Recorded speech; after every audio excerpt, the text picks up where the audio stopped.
한나가 기도로 아뢰었다. 주님께서 나의 마음에 기쁨을 가득 채워주셨습니다. 이제 나는 주님 앞에서 얼굴을 들 수 있습니다. 원수들 앞에서도 자랑스럽습니다.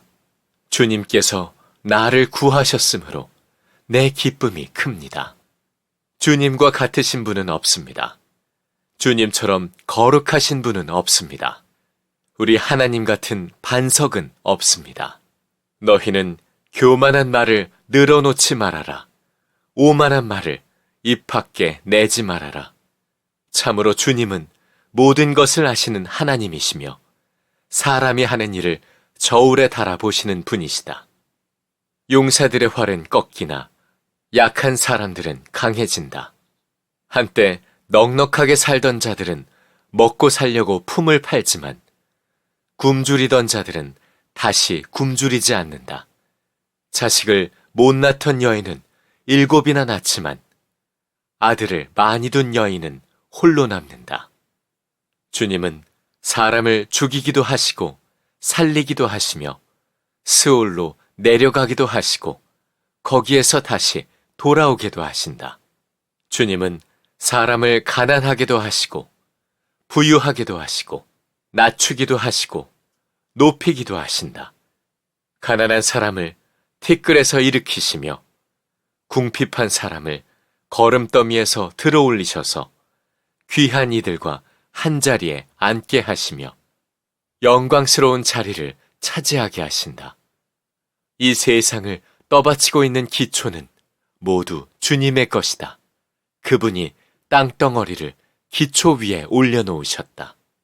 주님께서는 성도들의 발걸음을 지켜주시며 악인들을 어둠 속에서 멸망시키신다. 사람이 힘으로 이길 수가 없다. 주님께 맞서는 자들은 산산이 깨어질 것이다. 하늘에서 벼락으로 그들을 치실 것이다.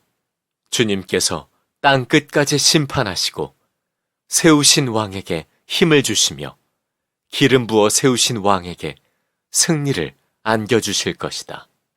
엘가나는 라마에 있는 자기의 집으로 돌아갔으나 사무엘은 제사장 엘리 곁에 있으면서 주님을 섬기는 사람이 되었다.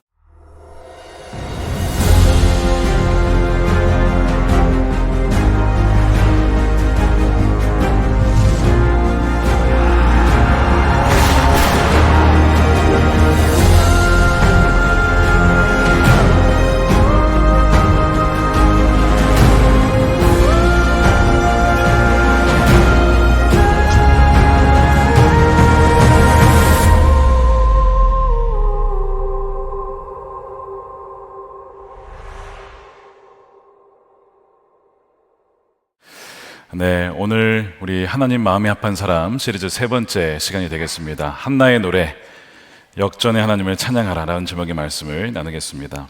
여러분들은 역전 좋아하십니까? 한국 축구가 지다가 역전하면 다 난리 나죠. 막 역전, 골 이러면서 엄청 좋아하시는데 다 좋아하시죠. 바로 오늘의 역전에 대한 이야기입니다. 대반전의 이야기입니다. 여러분들 삶에 역전이 필요하시다면 오늘 메시지가 여러분들을 위한 메시지인 줄로 믿습니다. 한나의 기도가 오늘 2장에 쓰여져 있는데 사실 기도라기보다는 노래, 찬양이 훨씬 더 가깝습니다. 하나님의 내 삶에 역전을 행하셨다. 역전의 하나님께 감사하며 찬양하는데 기쁨으로 충만해요. 사무엘을 얻어서 기쁜 게 아니고, 물론 그것도 기쁘지만 지금은 사무엘을 드렸잖아요. 드림으로서 얻는 기쁨, 더 나아가서 나에게 선물을 주신 그 하나님으로 인한 기쁨, 그 기쁨으로 지금 충만한 것입니다. 1절에 한나가 기도를 아뢰었다. 주님께서 나의 마음에 기쁨을 가득 채워주셨습니다. 주님께서 나를 구하셨으므로 내 기쁨이 큽니다. 여러분들에게 기쁨으로 충만하시기를 축원합니다. 기쁨을 하나님이 주신다는 거예요.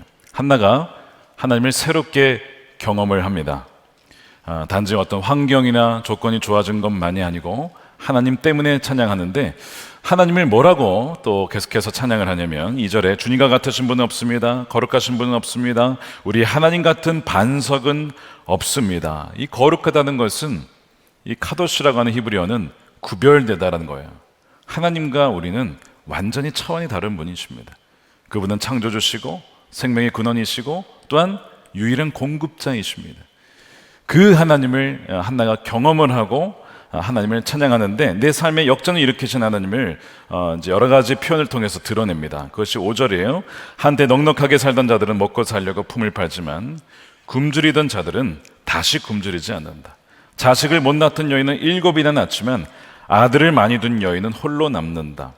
한나는 지금 사무엘을 낳아서 바쳤어요. 그런데 7이란 표현은 본인은 아니지만 마치 자기가 7을 낳은 여인처럼 하나님이 그렇게 반전의 인생을 허락해 주셨다. 그 기쁨으로 충분하다라는 것을 표현하고 있는 것이죠. 반면 아들을 많이 두었던 여인은 홀로 남겨집니다. 이 두 여인의 상황이 완전 역전이 되는 거예요. 부자였던 사람은 품을 팔고 굶주리던 자들은 다시 굶주리지 않는 삶. 이 은혜가 하나님이 주신다는 것이죠. 제가 다시 여쭤볼게요. 여러분 정말 역전 좋아하세요? 이 말에 함정이 있는 거 아시죠? 나중된 자가 먼저 되는 역전 우린 다 좋아합니다. 그런데 먼저 된 자가 나중되는 역전 좋아하지 않아요. 근데 오늘의 말씀은 이 두 가지를 다 포함하고 있습니다. 한나는 하나님의 은혜로 말미암아 불모지와 같았던 자신의 인생에 하나님이 응답하셔서 사무엘을 주셨어요. 그리고 그것을 드림으로써 기뻐합니다. 오히려 하나님께서 이 아들을 통해서 행하실 일을 찬양하죠. 그러니까 역전승의 주인공이니까 얼마나 기쁩니까? 반면에 분인나는 나중에 된 자입니다. 그래서 오늘 제목이 역전의 하나님을 찬양하라지만 부제는 역전의 하나님을 두려워하랍니다. 왜요? 먼저 된 자가 나중 된 자가 있을 수 있기 때문에 그래요. 우리는 말씀을 묵상할 때 내가 당연히 역전승의 주인공이라고 생각을 합니다. 물론 여러분들이 역전승의 주인공이 되시길 축복해요. 십자가는 역전승이었죠. 그러니까 십자가의 사람들은 역전승을 이미 경험한 것입니다. 그러나 우리가 분인나일 수도 있다라고 하는 생각을 잘 하지 않습니다. 다윗과 골리앗 이야기가 나중에 나오겠지만 우리는 당연히 뭐예요? 우리는 다윗이라고 생각하죠. 묵상할 때 내가 골리앗 입장에서 한번 묵상해 보시는 계십니까? 내가 골리앗이라는 생각은 잘 하지 않아요. 마찬가지로 한나와 분인나 이야기에서도 나는 한나지 분인나일 리가 있나? 근데 내가 한나인지 분인나인지는 내가 결정하는 게 아니고요. 하나님 판단하십니다. 하나님 보시는 거예요. 다시 여쭙겠습니다. 정말 역전 좋아하십니까? 대반전을 기대하십니까? 좀 대답이 신중해지시죠? 여러분이 한나라면 당연히 그렇습니다라고 하겠지만 여러분들이 분인나에 좀 그 가졌던 위치라고 한다면 굉장히 조심스러운 대답이 될 겁니다. 오늘 말씀을 통해서 우리가 한나인지 분인나인지를 한번 봤으면 좋겠어요. 한나의 노래를 읽다 보면 패턴을 발견하게 돼요. 거기 4절이 나오는데 용사들의 활은 꺾이나 약한 사람들은 강해진다. 이 용사들이란 강자를 말합니다. 세상에서 강자예요. 근데 그 활이 꺾어진답니다. 누가 꺾으시는 거예요? 하나님이 그 용사들의 활을 꺾어요. 반면에 약했던 사람들은 강하게 만드십니다. 이런 패턴이 일어나요. 강한 자가 약하게 되고 약한 자가 강해진다. 이게 계속 나타나거든요. 누가 그렇게 하시냐면 주님이 하신대요. 이 주님은 야훼라고 되어 있습니다. 스스로 존재하는 자, 나는 나이기 때문에 나다 라고 하는 의미, 창조주이시며 영원하시며 하나님의 백성들에게 복을 주시지만 또한 징계도 주시고 화도 주시는 그런 하나님이라는 뜻이 담겨 있죠. 그러니까 하나님을 우리가 두려워할 줄 알아야 됩니다. 그리고 하나님 경외할 줄 알아야 됩니다. 하나님은 사랑의 하나님이시면 공의의 하나님이십니다. 한나가 8절에서 가난한 자의 삶을 역전시키는 패턴을 이렇게 표현하죠. 가난한 사람을 티끌에서 일으키시며, 여러분 티끌 가운데 계십니까? 하나님이 여러분들을 일으켜 주실 것입니다. 궁핍한 사람을 걸음더미에서 들어 올리셔서 귀한 자들과 한자리에 앉게 하시고 영광스러운 자리를 차지하게 하시는 은혜가 있게 될 줄을 믿습니다. 그것을 하시는 분이 하나님이 그렇게 하시는 거예요. 한나는 지금 사무엘을 바쳤어요. 더 이상 내 아들이 아닙니다. 하나님의 것입니다. 그러면서 어떤 마음이 드냐면 이 비천한 여인, 나를 통해서 태어난 이 아들이 하나님께서 어떻게 쓰실까? 이 아들을 통해서 기름 부어서 왕을 세우실 것인데, 아직 왕이 없던 때입니다. 근데 왕을 세울 것인데 그 기름 부음 받은 왕은 승리를 하나님이 주실 것이다라는 그 놀라운 예언적인 노래를 해요. 그녀가 정말 어느 정도까지 알고 말했는지는 정확히 모르겠지만, 놀랍게도 자기가 지금 찬양하는 노래에 이미 신약의 예수 그리스도에까지 예언을 하고 있어요. 10장 후반부죠. 주님께서 땅끝까지 심판하시고 세우신 왕에게 힘을 주시며 기름 부어 세우신 왕에게 승리를 안겨주실 것이다. 기름 부어 세우신 왕이 누굽니까? 다윗이에요. 이미 다윗의 탄생을 예견하고 있어요. 더 나아가서 기름 부어 세운 왕 누굽니까? 그리스도죠. 그게 그리스도, 메시아, 예수 그리스도, 더 나은 다윗인 예수님을 이미 가리키고 있어요. 이건 한나는 예언자입니다. 놀라운 여인이에요. 그래서 우리가 계속해서 수천 년이 지나도 이 한나의 여성의 이 인생과 믿음을 우리가 살펴보고 있는 것입니다. 놀라운 대반전이죠. 불임이었던 한 시골에 보잘것없었던 여성의 인생이 하나님께서 들어주셔서 이렇게 사용하시다니, 이것이 대반전의 역사입니다. 그래서 한나는 하나님을 찬양하는 거예요. 이 찬양이 노래가 여러분의 노래가 되시길 축복합니다. 이 대반전은 하나님이 하시는 방식인데 패턴입니다. 아브라함이 자식이 없었죠. 내가 너를 통해 민족을 이룰 거야. 저는 자식이 없는데요. 아내가 불임이에요. 사라. 태가 닫혀 있어요. 근데 그녀를 통해 이삭이 태어나죠. 하나님이 하신 겁니다. 이스라엘이 블레셋에 의해서 엄청나게 고생을 합니다. 빼앗기고 죽임을 당하고 사랑하는 이들을 잃어버리고, 하나님 살려주십시오. 삼손을 보내세요. 누구를 통해? 마노아의 아내, 불임이었던 마노아의 아내를 통하여서 삼손을 보냅니다. 똑같은 방식이 하나님이 하신 거예요. 주의 오실 길을 예비할 선지자가 올 거야. 말라기 때부터 예언이 되는데 400년이 지나서 세례 요한이 옵니다. 누구를 통해서? 엘리사벳이라고 하는 무명의 불임의 여성을 통해서.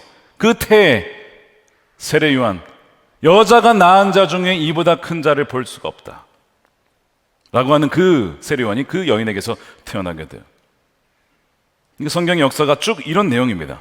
나라가 위기에 처했을 때에, 백성들을 구해줄 지도자가 필요했을 때에 하나님이 누구를 통해 보내시냐면 가진 자, 부한 자, 뛰어난 자, 풍성한 자, 인싸가 아니고, 자 따라해 보겠습니다. 아싸. 전문 용어입니다. 아싸. 아웃사이더. 아웃사이더. 갈릴리의 어부들, 배제되고 소외된 자, 남자만이 아니라 여자, 그 중에서도 불임이었던 여성들, 사회적으로 완전히 우습게 여겨져 받았던 그 여성들을 통해서 놀라운 기적으로 태문이 열리면서 하나님의 역사가 계속 이어지는 거예요. 특별히 예수님은 결혼도 하지 않은 동정녀 마리아에게서 태어나십니다. 이 한나의 노래가 주는 메시지는 분명하죠. 하나님의 구원의 역사는 인간의 구원의 힘으로 되는 것이 아니라 하나님의 주권적인 은혜로만 되는 것이다. 여러분, 이 다 말씀이 아멘이 되시죠? 모르신 분도 없으시리라 생각합니다. 그런데 질문은, 그러면 누구는 낮아지고 누구는 왜 높아지는가? 그 기준이 뭔지 아시겠습니까? 오늘 말씀이 나와 있는데 누구는 먼저 되었다가 나중되고 누구는 나중되었다가 먼저 되는데 그 기준이 뭔지 아시겠어요? 하나님은 주권적으로 일을 하십니다. 그런데 임의적으로 아무나 하는 게 아니에요. 만약 하나님 이것을 임의적으로 막 그냥 아무나 한다, 하나님 불의하신 분이십니다. 죄송하지만 하나님 불공정, 요즘 공정 이슈가 굉장히 중요한 이슈 아닙니까? 그렇다면 하나님 불공정하신 분일 거예요. 그러나 하나님은요, 분명하고 선명한 기준을 갖고 계세요. 하나님 보시기에, 우리가 볼 때가 아니고 하나님 보시기에 악한 자들이 있어요. 하나님 그들을 낮추십니다. 9절에 보시면 그가 그의 거룩한 자들의 발은 지키십니다. 그런데 악인들은 흑암 중에 잠잠하게 하신대요. 힘으로는 그분을 이길 자가 없어요. 이 악인들이 완전히 하나님을 모르는 자냐? 그렇지는 않습니다. 분인나가 악인이라고 보기는 어렵지만 그래도 오늘 본문의 대비가 되기 때문에, 여러분 분인나를 생각해 보시면 분인나 예배한 자입니다. 엘가나와 함께 예배를 드렸어요. 그러니까 우리가 보통 크리스천이라고 부를 수 있는 자죠. 근데 이 악인들은 하나님을 경외하지 않는 사람들이었습니다. 그래서 흑암 중에 잠잠하게 됩니다. 근데 이와 비슷한 얘기가 예수님이 하신 비유 중에, 혼인잔치 비유 중에서 잔치에 들어왔어요. 여러분, 잔치에 들어오면 구원받은 거 아닙니까? 근데 예복을 입지 않은 사람이 한 명이 들어왔네요. 예복이 없는 거예요. 예복은 믿음에 합당한 삶이죠. 믿음에 합당한 삶이 발견되지 않은 거예요. 거룩한 삶이 없었어요. 말 한마디 변명조차 하지 못하고 쫓겨납니다. 그게 마태복음 22장이에요. 친구여 어찌하여, 친구라고 불러요. 친구여 어찌하여 예복을 입지 않고 여기 들어왔느냐? 제가 물어보겠습니다. 여러분, 예복 입고 오셨습니까? 예복 입고 하나님 앞에 서실 준비가 되셨습니까? 그가 아무 말도 못하죠. 변명을 못하는 거예요. 다 맞는 말이거든요. 임금이 사환들에게 말하되 손발을 묶고 바깥 어두운 데에 내던지라. 거기서 슬피 울며 이를 갈게 되리라. 흑암 중에 잠잠하게 된다. 똑같은 얘기입니다. 저는 정말 기도하기를 우리 교회 어느 누구도 성도님도 이런 일이 없기를 정말 기도해요. 10절에 보면 그들을 또한 누구로 표현하냐면 주님께 맞서는 자라고 얘기해요. 주님께 맞서는 자들은 산산이 깨어질 것이다. 하늘에서 벼락으로 그들을 하나님이 치실 것이다. 아니, 누가 감히 하나님께 맞설 수 있나요? 누가 성경은 하나님께 맞서는 자라고 하냐면 교만한 자라고 얘기를 합니다. 베드로전서 5장 5절은 굉장히 오늘 본문에 해석하는 키가 되는 성경 구절인데 함께 읽어보겠습니다. 시작. 서로 겸손으로 허리를 동이라. 하나님은 교만한 자를 대적하시되 겸손한 자들에게는 은혜를 주시느니라. 하나님을 적으로 만들려면 여러분 교만하시면 됩니다. 그럼 하나님이 여러분의 적이 되실 겁니다. 그러나 겸손하시면 하나님 그에게 은혜를 베푸시고 그를 떠나지 아니하시며 그에게 힘을 주실 것입니다. 여러분, 겸손의 은혜를 누리시길 축복합니다. 한나의 노래는 이 구절의 주석이에요. 주석. 하나님은 겸손자들에게 은혜를 주신다. 교만한 자들을 대적하신다. 교만한 자들을 낮추신다. 이 여러분, 교만은 무엇이냐면 바로 성령을 거스르는 죄예요. 하나님을 의지하지 않고 의존하지 않고 내 자신과 능력을 의지하는 거거든요. 그 성향과 태도거든요. 그래서 교만의 다른 표현은 하나님의 은혜를 모르고 주제를 넘는 겁니다. 선을 넘는 거예요. 하나님의 자리를 대신하려고 하는 것이죠. 지난 금요 성경 집회 때 요셉이 내가 하나님을 대신하리까? 그럴 수 없다는 것이죠. 근데 교만은 그렇게 하겠다는 거예요. 변할 수 없는 선이신 선 자체이신 그 하나님의 능력으로부터 반대로 돌아서 산낫 풀에 불과한 우리의 인생, 우리 사람의 능력을 향해 돌아서는 것이 교만이에요. 그래서 이 다른 모든 죄들은요, 허영과 시기와 정욕과 탐욕은 다 이 교만이라고 하는 데서 나오게 되는 것이죠. 이런 자들은 대역전을 당합니다. 현세에서 역전을 당하든지 현세에서 역전 안 당할 수도 있어요. 잘 살 수 있습니다. 여러분, 시편에 악인들의 형통을 얘기하죠. 어떻게 악인들에게 형통할 수 있습니까? 현세 역전이 안 일어날 수 있어요. 근데 현세에서 역전이 일어나지 않으면 언제 일어날까요? 내세에서 일어납니다. 그것이 누가복음 16장이에요. 부자와 나사로 이야기입니다. 나사로는 가진 것이 없었어요. 근데 하나님을 의지했던 사람이에요. 부자는 가진 것이 많았고 날마다 호화로운 연회를 베풀며 삽니다. 그를 알고도 전혀 거들떠 보지도 않아요. 그리고 아무런 심판이 없었어요. 잘 살았습니다. 그리고 그냥 죽음을 맞이해요. 평화롭게 죽음을 맞이합니다. 이게 끝이 아니잖아요. 이야기가 내세에 부자는 지옥으로, 나사로는 아브라함 품에 안겨서 낙원에, 이렇게 전세가 뒤집힙니다. 나중에 부자가 내가 지옥에 있는 줄 몰랐다고, 내 형제들에게 알려달라고 그랬더니 뭐라고 하죠? 이미 다 예언자들이 보냈는데 그들이 듣지 않는다. 그러니까 예수님이 비유하실 때마다 무슨 얘기를 하시냐면 귀 있는 자는 들을지어다. 여러분들의 마음을 부드럽게 하십시오. 마음을 강팍하게 만들지 마십시오. 귀 있는 자는 들을지어다. 계시록에도 성령께서 교회들에게 하는 말을 들을지어다. 듣지 않았다는 것이죠. 위대한 반전이 일어납니다. 에스더서 얼마 전에 묵상했어요. 하만이 2인자였죠. 아하스로 왕 다음으로 권력자였습니다. 높은 곳에 올라갔어요. 날아가는 새도 떨어뜨릴 수 있는 권력을 가지고 인사하지 않았다고 모르드게를 완전히 바닥으로 쳐넣습니다. 권력자의 힘이 그런 거예요. 정치 권력이 그런 겁니다. 그리고 민족까지 다 말살시키려 할 때 금식하며 기도했던 에스더와 모르드게 어떻게 됩니까? 나중에 하만이 뒤집혀서 장대에 매달리고 모르드게는 높임을 받죠. 이런 이야기로 성경은 가득 차 있어요. 가득. 그러니까 우리가 어떤 인생을 살 것인가, 우리가 물론 선택을 하지만 하나님 보시기에 우리가 누구인지는 이미 다 알고 있습니다. 한나가 감사하게도 겸손히 하나님을 의지합니다. 그녀의 고통 때문이었어요. 하나님께 나아가는데 그녀가 삶에서 경험한 것이 있습니다. 이 역전의 기준이 있다는 거예요. 하나님이 누구를 이렇게 뒤집냐, 그걸 깨달은 거예요. 한나가. 우리가 오늘 이것을 분명히 배워야 됩니다. 이게 3절 말씀이에요. 우리 함께 읽어보겠습니다. 시작. 너희는 교만한 말을 늘어놓지 말아라. 오만한 말은 입 밖에 내지 말아라.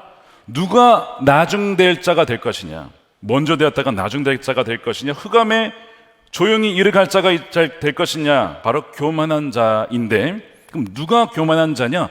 말하는 걸 보면 알 수 있다는 거예요. 누가 이런 교만한 말을 했냐면 분인나죠. 이 분인나는 원래 은혜를 받은 사람이에요. 왜? 자녀가 많았잖아요. 하나님이 자녀를 많이 주셨어요. 하나님은 이 자녀를 기업으로 주셨습니다. 그게 분인나예요. 그런데 분인나가 잊어요. 이게 하나님이 주신 선물인 것을, 하나님이 주신 은혜인 것을 잊어버리고 오만하여 텅 비어있는 한나의 태를 조롱합니다. 너는 왜 그러고 사냐? 너의 태는 왜 그러고 갖고 있는 거냐? 이런 식으로 비난하며 조롱하잖아요. 그 오만한 말을 한나가 들었고 하나님도 들었어요. 근데 한나는 그걸 가지고 대응하지 않아요. 악으로 갚지 않아요. 모욕과 수모를 다 받아냅니다. 그 아픔을 하나님께만 토로합니다. 바로 여기에서 두 여인의 인생이 뒤바뀌게 됩니다. 스위치가 되는 거예요. 역전의 기준, 교만한가 겸손한가, 이 기준에 맞추어서 한번 우리를 점검해 봅시다. 우리는 지난 한 주에 혹시 교만한 말을 내뱉지는 않았습니까? 마치 내가 무엇인가 된 것처럼, 나에게 무슨 어떤 힘이 있는 것처럼, 아니면 누군가와 비교하며 내가 쟤보다 낫지라고 하는 그런 높아진 마음이 있지는 않았습니까? 사막 교부들의 금언집이라는 책이 있어요. 금언이라고 하는 것은 금지된 언어가 아니고 금과 같은 언어다, 불멸의 언어다라고 하는 뜻입니다. 3세기에 사막의 수도사들이 가서 수도를 하면서 수련을 하면서 주님을 닮아가는 자들이었는데, 그들이 했던 말을 모아놓은 거예요. 거기에 겸손의 파트가 있는데 그 중에 이런 얘기가 있습니다. 누가 겸손한 자냐? 주로 말과 관련되어 있고 분노와 관련되어 있습니다. 겸손이란 스스로를 다른 모든 사람보다 더한 죄인으로 생각하며 침묵하는 것, 자기를 아무것도 아닌 것으로 보는 것, 다투지 않는 것, 거짓을 말하지 않는 것, 헛되이 말하지 않는 것, 자신의 말을 주장하지 않는 것, 모욕을 참아내는 것, 깨어있는 것, 자신의 의지를 제거하고 누구에게도 화내지 않는 것, 누구도 시기하지 않는 것이라네. 시기도 교만에서 나오는 것이구나 하는 것을 알게 되죠. 이 에피소드가 몇 가지 나오는데, 한 형제에게 악마가 빛의 천사의 모습으로 가장을 하고 나타납니다. 여러분, 여러에게 천사가 나타나면 어떠실 것 같아요? 되게 영광스러울 것 같죠? 이 형제에게 빛의 모습으로 천사가 나타났어요. 사실은 사탄이죠. 근데 모르죠 뭐. 이 형제에게 이런 얘기를 하는 거예요. 나는 천사장 가브리엘이다. 내가 너에게 보냄을 받았다. 이렇게 얘기를 하니까 이 형제가 어떻게 반응을 하냐면, 당신이 혹시 다른 사람에게 보냄 받은 거 아닙니까? 저한테 왔다고? 다른 사람에게 갈 거 잘못 온 거 아닙니까? 이렇게 얘기를 하는 거예요. 저는 천사를 볼 자격이 없는 사람입니다. 악마가 떠나갑니다. 원래 악마가 미혹하려고 했어요. 악마는 천사의 모습을 가장해서 우리의 마음을 교만케 하거든요. 넌 대단한 사람이야 이러면서. 근데 악마가 유혹도 못하고 가버렸어. 너무 겸손하니까. 근데 왜 이 형제가 이렇게 반응을 했냐면, 그 수도사들 중에 원로들이 있는데 이렇게 가르친 거예요. 만일 천사가 나타난다 하더라도 맞아들이지 말고 이렇게 말하면 겸손히 행해야 된다. 나는 천사를 볼 자격이 없는 자입니다. 나는 죄 가운데 살고 있기 때문에 그렇습니다. 형제가 훈련받은 대로 겸손을 드러냈더니 마귀가 떠나가죠. 비슷한 케이스가 하나 또 있는데, 어느 날 사람들이 귀신 들린 사람을 한 원로에게 데리고 왔어요. 이 사람을 치료해 달라는 거예요. 그러니까 이분은 또 겸손하니까 나는 그런 거 못한다고 거절을 하다가 하도 얘기를 하니까 이 원로가 이 귀신 들린 사람에게 얘기를 하는데 마귀에게 얘기를 합니다. 하나님의 피조물로부터 떠나가라. 그러니까 이 마귀가 이 원로에게 대답을 하는 거예요. 나는 떠날 거야. 그런데 내가 그대에게 질문을 하나 하겠다. 복음서에서 염소는 누구고 양은 누구냐? 제가 여러분들에게 질문해 볼게요. 복음서에서 누가 염소고 누가 양입니까? 쉽지 않죠. 내가 양이다라고 생각하시는 분.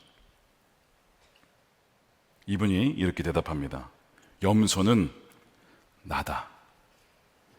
누가 양인지는 하나님만이 아신다. 어디에 근거한 말씀이에요? 마태복음 25장입니다. 많은 사람들이 내가 양인 줄 알았는데 염소로 결론이 나요. 많은 사람들이 나는 염소인 줄 알았는데 사실은 양으로 결론이 나요. 반대, 역전이 일어나요. 여기서 대반전이 일어납니다. 원로가 그거 알고 있었어요.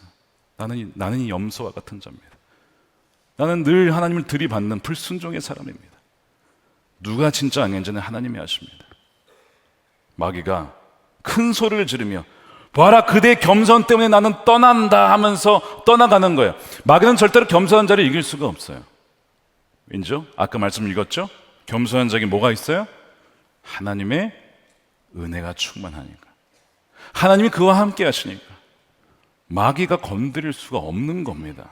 반면에 왜 우리가 마귀에 의해서 자꾸 넘어가죠? 뭐 때문에 그럴까요? 우리가 교만해서 그럴 수 있어요. 그럼 마귀의 장난 놀이터가 됩니다. 갖고 노는 거예요. 분인나가 자신의 입술로 자신의 능력을 자랑했습니다. 오만하고 교만한 입술을 놀렸을 때 마귀가 떠나간 것이 아니라 하나님의 은혜가 떠나가며 성령이 소멸이 되는 거예요. 쓰실 수가 없는 것이죠.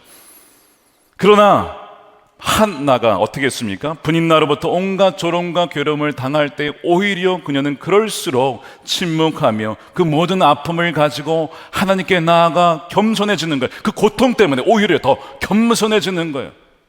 하나님께 의지하게 되는 거예요. 그랬을 때 마귀의 조롱은 떠나가고 하나님의 임재와 은혜는 그녀에게 충만히 임하는 겁니다. 그러면서 뭐가 열려요? 태가 열리며 사무엘이 잉태가 되는 거예요. 이게 하나님이 일하는 역사입니다. 이스라엘의 새 역사를 잉태할 여인으로 택함을 받죠. 위대한 반전. 사실 분인나도 얼마든지 사무엘을 잉태할 수도 있었죠. 그러나 그녀의 교만한 말이 그 은혜를 떠나보내게 한 겁니다. 교만이나 겸손이냐, 이것이 분수령입니다. 분수령이에요. 그 결과가 무엇인가? 5절입니다. 전에 임신하지 못하던 자는 7을 낳았고 많은 자녀를 둔 자는 쇠약하도다. 자, 지난 한 주간의 우리의 삶을, 언어 생활을 돌아보시면서 점검해 봅시다. 나는 지금 한나입니까? 아니면 분인나입니까?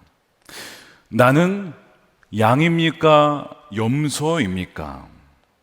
내가 염소같이 늘 들이받는 죄인입니다.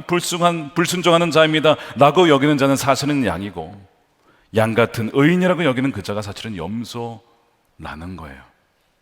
인생이 뒤집히는 역전케 되는 기준은 바로 여기에 있습니다. 이게 첫 번째 기준이에요. 왜 이런 교만이 일어날까요? 영적 무지입니다. 가려졌기 때문에 그래요. 하나님을 경외하지 못하기 때문에 그렇습니다. 여러분, 우린 다 하나님 앞에 서게 돼요. 금원 중에 또 하나 이런 얘기가 나옵니다. 왜 내가 하나님을 두려워하지 않습니까? 내가 왜 하나님을 경외하지 않습니까? 그것은 자네가 하나님 앞에 서게 될 것이라는 것을 잊었기 때문이네. 날마다 그것을 기억하게, 하나님 앞에 서게 될 날을 맞이하게 된다는 것을 날마다 기억하면 결코 교만해지지 않을 걸세. 겸손한 자를 하나님이 높여주세요. 여러분들의 그 은혜가 있기를 축복합니다. 역전의 기준이 되는 두 번째가 있는데 바로 인생의 무게입니다. 3절 후반부에 나오는데요, 참으로 주님의 모든 것을 아시는 하나님이시며 사람이 하는 일을 저울에 달아보시는 분이시다. 하나님은요, 모든 것을 다 아시고 우리의 인생의 모든 말과 행동을 저울에 달아보시는 거예요. 잠언 5장 21절에 주님의 눈은 사람의 길을 지켜보시며 모든 길을 살펴보신다. 분인나와 한나의 삶을 저울에 달아보신 것이죠. 그런데 분인나의 삶은 가벼웠어요. 가벼웠다고요. 어떤 분들은 예수님 믿고 구원받았으면 되었지 왜 이런 행위를 강조하십니까? 여러분 구원파 이단 아십니까? 구원파 이단이 이렇게 가르칩니다. 한 번 회개했으면 그 영원한 구원이 주어졌기 때문에 다시 회개할 필요 없다. 어떻게 살든지 무슨 짓을 하든지 구원에는 영향을 주지 않는다. 여러분 이것이 구원파 이단입니다. 여러분들이 이렇게 믿고 계시다면 죄송하지만 구원파 이단의 구원론을 믿고 있는 거예요. 성경은 그렇게 가르치지 않아요. 우리가 정말 믿음으로 말미암아 변화되었다면 우리에게는 반드시 열매가 맺혀지고 변화된 삶이 나타나게 되어 있습니다. 의인과 의로운 삶은 분리되지 않고 연약함도 있고 넘어짐도 있지만 그러나 주 안에 있는 자는 열매를 많이 맺어 아버지께 영광을 드린다고 했어요. 내 삶이 그러한지를 봐야 되는 것이죠. 주님은요, 거짓 선지자를 어떻게 알 수 있느냐? 어떻게 알 수 있어요? 열매로 알 수 있다. 열매로 알 수 있다. 하나님은 우리의 삶을 저울에 달아보십니다. 베드로전서 1장 17절 말씀 읽어볼까요? 외모로 보시지 않고 각 사람의 행위대로 심판하시는 이를 너희가 아버지라 부른즉 너희가 나그네로, 지금 우리가 나그네 삶이에요. 있을 때를 두려움으로 지내라. 왜요? 최후의 결산이 있을 거니까. 계시록에도 나오죠. 내가 보니 죽은 자들의 큰 자나 작은 자나 보좌 앞에 서 있는데 책들이 펴 있고 다른 책이 펴졌는데 생명책이라 죽은 자들의 자기 행위를 따라 책들에 기록된 대로 심판을 받으니. 여러분 우리 인생이 하나님은 다 무게를 재고 계세요. 지금 모든 것이 다 기록되어 있습니다. 지금 우리 스마트폰에 우리 위치 추적과 함께 우리의 모든 행동과 말도 듣고 있어요. 가끔 막 말을 하죠. 스마트폰이. 우리 말도 안 걸은 다 듣고 있다는 얘기예요. 지금 다 듣고 있어요. 근데 주님도 듣고 계십니다. 사무엘이 하나님 앞에 살았다고 했죠. 우리도 그렇게 살아야 되거든요. 다니엘서 5장 27절에 벨사살의 인생의 무게를 하나님이 재셨어요. 임금님이 저울에 달리셨는데 무게가 부족했다. 아니 부족한 게 뭐가 있어요? 벨사살이 제국의 왕입니다. 모든 것을 가졌어요. 명예와 권세와 부와 모든 것. 그러나 하나님 보시기 영혼의 무게가 너무 가벼운 거예요. 여기서 알 수 있는 게 뭐죠? 하나님 보시는 것과 사람이 보는 것은 너무나 달라요. 사람들이 야 이런 업적을 행했어, 저런 걸 행했어, 야 대단한 사람이야. 물론 그렇습니다. 그런데 정말 그런지는 하나님은 아세요. 이것이 거품인지 아닌지를 하나님은 아세요. 사람은 겉모습에 속거든요. 큰 기업을 운영하거나 큰 교회를 섬기면 아 대단해 보이죠? 정말 그럴까요? 하나님 보시기에도 그럴까요? 그럴 수도 있고 아닐 수도 있는 거예요. 작은 기업이나 또 작은 교회 섬기면 아닌가요? 여러분 빌라델피아 교회에 작은 교회였지만 주님이 뭐라고 했습니까? 내가 작은 능력을 가지고서 내 말을 지키며 내 이름을 배반하지 않았던 신실한 자들이다 라고 칭찬만 하셨어요. 하나님은요 사람과 달라서 인간은 겉으로 보이는 어떤 모습이나 부피 이런 거에 속지만 하나님은 거기에 속지 않으세요. 그리고 뭘 보실까요? 우리의 마음의 중심을 보세요. 하나님의 마음에 맞느냐, 내 마음을 따라오느냐, 내 마음과 딱 맞느냐, 그걸 보시는 거예요. 동기를 보시는 거예요. 이 사람이 어떤 동기로 이 일을 하려고 하는지, 어떤 목적으로 하려고 하는 것인지, 하나님을 위한 것인지 자신을 위한 것인지 사람들을 위한 것인지를 하나님은 정확히 아시기 때문에 그분의 저울은 공정합니다. 공의로워요. 그래서 다윗이 이렇게 기도를 했어요. 다윗이 시편 139편입니다. 참 너무 귀한 말씀이에요.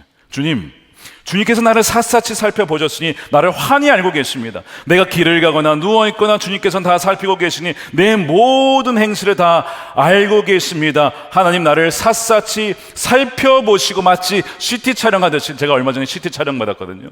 다 나와요. 혈관의 모양부터 얼마나 막혔는지 안 막혔는지 너무나 기가 막히게 나오더군요. 하나님 제 영혼을 샅샅이 찍어봐 주십시오. 내 마음에 혹시 교만한지 내 마음을 알아봐 주십시오. 철저히 시험해 보시고 내가 나쁜 길을 가지는 않는지, 주의 길을 떠나서 좁은 길을 떠나서 넓은 문과 길로 가지는 않는지, 삐뚤게 나가지는 않는지, 기울지는 않았는지 나를 살펴봐 주십시오. 여러분 다윗이 왜 이런 고백했는지 아세요? 완벽해서가 아닙니다. 자기를 알아요. 자기가 얼마나 죄성이 있는지, 자기도 얼마든지 타락할 수 있는 자인지 아니까 늘 겸손히 주님, 내가 정말 주님이 원하시는 길을 가고 있습니까? 나를 점검해 주십시오. 하나님, 나를 책망해 주십시오. 알려주십시오. 하나님 마음에 맞는 사람, 완벽한 게 아니고 늘 겸손하게 주님을 따라가는지. 주님, 저 혹시 염소 아닙니까? 저 염소 아닙니까? 너희 중에 나를 팔 자가 있느니라. 유다는 가만히 있는데 다른 제자들이 주여 접니까? 제가 주님을 파는 것입니까? 그들은 안 팔아요. 그들은 가만히 있는 유다가 판다고요. 한나에게 이 겸손한 마음이 있었어요. 주님, 저는 자격이 없는 자입니다. 저는 완전히 파산한 자입니다. 좀 불임이잖아요. 미래도 없습니다. 생명을 창조할 능력이 저에게는 없습니다. 가장 절망적입니다. 가장 무능하고 가장 힘들 때에 그는 예배했어요. 성소를 찾아갔습니다. 눈물로 하나님께 고백했습니다. 완전 수월해, 완전 바닥에 처해 있는 하나님이 그를 어떻게 언제 우리를 올리시느냐, 이렇게 고백할 때입니다. 하나님, 저는 영적으로 불임입니다. 불모지입니다. 저는 도덕적으로는 영적으로는 완전히 실패한 자입니다. 아무런 자격이 없는 자예요. 주인입니다. 저를 불쌍히 여겨주십시오. 긍휼히 여겨주십시오. 주님 외에 다른 분은 없습니다 라고 진정 고백하는 자를 하나님은 역전시키셔서 그 사람의 역전의 인생은 시작되는 줄로 믿으시길 축복합니다. 바로 여기에서 시작이 되는 거예요. 여러분, 지금 혹시 고통을 당하십니까? 어떤 고난이 있으세요? 의미 없는 고난이 없어요. 분인나로부터 고통을 당할 때 그 고통 때문에 한나는 주님께 나간 거예요. 고통이 없었다면 그렇게 기도했을까요? 고통이 없었다면 그렇게 눈물 흘리며 주님께 매달렸을까요? 고통이 없었다면 과연 정말 사무엘을 바치면서 서원을 했을까요? 고난이 있었기 때문에 그렇게 주님만 의지하게 된 것이고 결국 한나를 하나님이 들어 쓰신 것이잖아요. 여러분들의 지금 어떤 형편이 있든지 하나님, 한나처럼 남편에게 소망을 두는 것도 아니고 아들의 소망을 두는 것도 아니고 진정한 나의 남편이신 주님과 진정한 나의 긍휼적인 아들이신 주님, 하나님의 아들이신 예수님을 의지함으로 말미암아 역전의 노래를 부르는 여러분들의 삶이 되시기를 축복합니다. 이 한나의 노래가, 한나의 찬양이, 한나의 감사가 여러분들의 매일의 평생에 여러분들의 고백과 찬양이 되시기를 축복합니다.